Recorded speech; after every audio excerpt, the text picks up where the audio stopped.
Hello, I'm Jeff Walton, and this is my third attempt to record this. Running out of time, so it might be a little less organized than I'd hoped, and I apologize, but I wrote down several characteristics that popped out to me that the author of the first four books of the Bible viewed God in these ways. Starting with Genesis, obviously he's seen as a creator. He's seen as being present before creation as we know it, and he's seen as being a good God. The big theme that popped out to me over the four books was the balance of God's love and His justice. It's perfectly loving, perfectly just, and it balances, those two things balance out most often throughout the reading of these four books. He's seen as being very powerful, all-powerful, more powerful than anything else. He's seen as being worthy of our worship, as well as he desired our worship. He's holy. His holiness, his uniqueness, his being different than anything else that people could comprehend was something that popped out as well, more than most other things. He's viewed as a God with a personality, with emotions, such as love, such as anger, such as graciousness, mercy, and these emotions seem to be affected by mankind and our behavior and our treatment of Him and our treatment of others. He's a God who puts a lot of emphasis on covenants, on making promises to His people as a way to reveal Himself and His character to people. And He expects us, mankind, to keep their end of the bargain as well in these promises. As far as His emotions go, He's very long suffering, very patient, but also very just again, and that justice causes Him to be angry and wrathful at times. So we see a balance between that and His mercy and His forgiveness. He's viewed as being faithful. He keeps the promises that He makes. He's seen as being a protector of His people, a provider for His people. He's seen as being sovereign and control of everything. It's not a God who makes things up as He goes along. He's in control, and there's nothing that happens that's out of His control or outside of His realm of power. He's extremely gracious. He's seen as being present with His people, as wanting to be present with His people. Seen as being patient with His plans, which is not always seen as a good thing by the people that He's dealing with.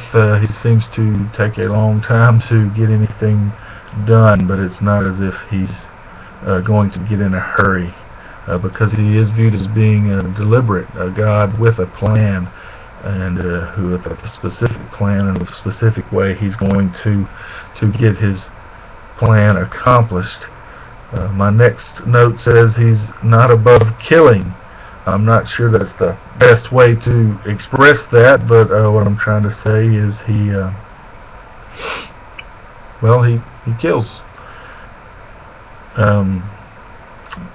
Specific instances in response to the golden calf incident, when Moses comes down off the mountain, he commands Moses and the Levites to kill a bunch of people, even his own children when they're disobedient, and as well as enemy nations, enemy peoples, specifically the Egyptians during the Passover. Next note, He's extremely concerned with human relations, with the way we relate to one another, with the way we get along.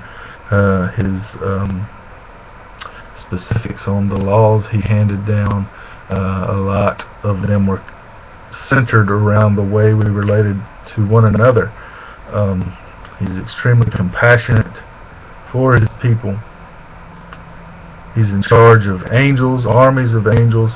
Is another contrast, or rather balance, is at times he's seems to be very rigid or unyielding with his laws that he hands down, and the execution of the consequences for breaking those. And then again, that's balanced with his mercy, his long sufferingness, I guess you would say. He's viewed as being extremely glorious, incomprehensibly so. When we see Moses on the mountain where he can't even look at his face, he has to be hidden in the rock and he can only look at his back. Again, he's very deliberate. He's not making things up as it goes along. He has a plan. He's very particular on how he should be related to, worshipped by us, as well as very particular on how he is to be represented in the world by, I say us, by Israel, by his people,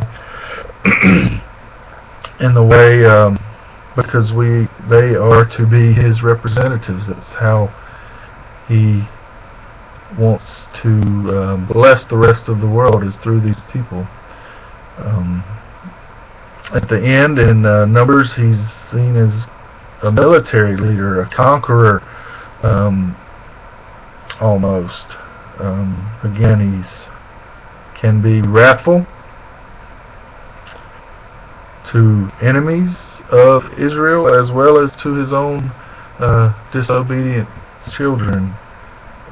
He's viewed as one to be feared, to obeyed at the risk of great consequence, if not, but also as one who is extremely worthy of love and gratitude and that fear and obedience. He's seen as knowable by us, but only to the extent he allows himself to be known, or he reveals to us. It's always on his terms. The things that stick out the most: his holiness, meaning his uniqueness, his supremacy over all, his being different than anything else we can imagine, or any other god that we can create on our own, as well as the balance of love and justice, and most of all, again, a deliberate God with a deliberate plan, and that plan seems to be the redemption of all creation, of mankind, of creation, and he will not be deterred from that despite mankind's lackings and failures and faithlessness. He is viewed as a God who will get that plan, and who is revealing that plan to us piece by piece as we allow it to be revealed to us. I like him so far. Seems like an awesome God, and be nice when you critique this. I will as well. God bless.